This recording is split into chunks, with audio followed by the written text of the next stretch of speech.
All right, I want to look at Apple stock right now. It had been up a lot more earlier. In fact, it had been up a lot more earlier in the year, caught off in that downdraft that hit NASDAQ stocks very, very hard. NASDAQ underwater today.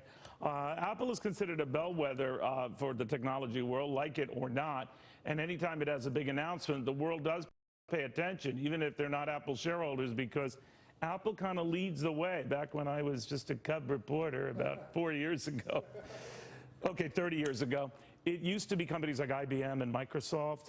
In the high-tech world, Biogen was another one in the biotech world. Apple fills that role out today. It and Google, Amazon, they're all sort of in that very elite club. As they go, so go the rest of the markets here. But Apple has fallen on hard times, that it's kind of lost its luster, that it's more evolutionary in its product introduction, not so revolutionary. In fact, activist shareholder Justin Danhof is demanding a lot more than just these evolutionary advancements in, let's say, a phone. I think the iPhone 6S or whatever they're calling it, Justin, is going to have a faster processor, a better camera. I don't understand these things, but it won't be a huge leap from what's already out there. Hence your frustration. If this is a big announcement, then you want to see what a lousy one is, right? Yeah, first of all, thanks, Neil, for letting me be inside this air-conditioned studio down here in D.C. It's really bad down there, I guess. Brutal. So today's announcement going to come down in about 35 minutes. Really, we don't see anything revolutionary happening today. We could be proven wrong, but all of the rumors, the most revolutionary advancement is going to be something called Touch Force, which may allow people to take less pictures of the inside of their pocket accidentally. So if that's the revolutionary... Now, that's a rather demeaning characterization of this new technology that makes it easier to get information. But I know where you're coming from. You're a critic. But you don't think the company's doing what it did under Steve Jobs and constantly innovating? What about a larger iPad? What about one even that has a stylus? What about Apple TV and doing a lot of things that have taken all these genres to whole new levels? Not enough for you, huh? Sure. Well, these are all short-term things anyway. I think that perhaps the Apple TV, if there was original content being announced today, that would be wonderful. But again, that wouldn't even be leading, because they would just be following Netflix and Amazon Prime. And there's really, the rumor mill is saying there isn't going to be an original content announcement anyway.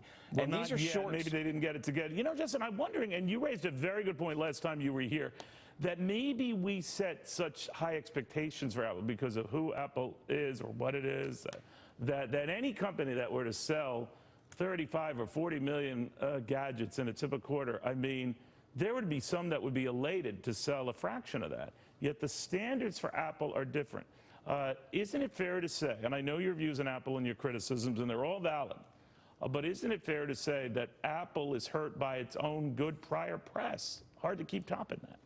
Oh, absolutely. And I think that a lot of times in the markets we have a lot of short-term reactions. But I think that there's two stories that are very interesting in the last 3 weeks about Apple that shed some light on some very long-term concerns about Tim Cook. If I could just touch on them briefly. The first is, you'll recall, as the markets were yo-yoing back and forth, on a very down day, Jim Cramer got an email from Apple CEO Tim Cook that calmed the waters, so to speak. Well, the SEC should be investigating that email under its fair disclosure regulations, because Jim Cramer is not only a newsman, but he's also a portfolio manager. So for Cook to disclose how Apple was apparently doing with its sales in China, he clearly broke the fair disclosure regulations. Well, what did he say? Did he say they were not doing well, or they're No, they said they were doing well, and the waters calmed. And that's actually one of the tests under the fair disclosure regulations of whether or not there was impact. But you've also been critical of Tim Cook for advancing all these issues, like gay issues and the rest. He, of course, is gay himself.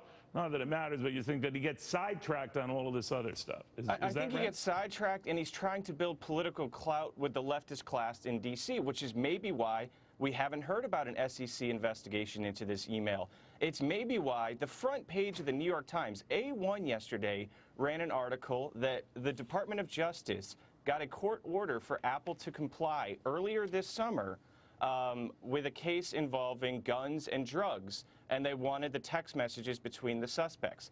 Apple's answer to that court order? No. Tim Cook has kind of positioned himself as this privacy expert. Well, it cuts both ways. Yeah, I Yeah, see where you're coming but in the long-term sense, those who take on the Department of Justice and the FBI here in Washington, D.C., as a long-term shareholder, I'm very, very concerned about the way Apple is positioning itself on these privacy issues. He may be right on the law in the end, but this could be a long, protracted, litigated battle. And a sidetrack issue, as you say, when they should be looking at products. I do see where you're coming from with it, regardless of people politically agree with you or not. Justin, thank you very, very much. I always forget to disclose, folks, I am an Apple shareholder. I have been for decades. So I don't have any vested interest in this outside of saying that they're not doing anything really flashy, but I could be wrong. In the meantime,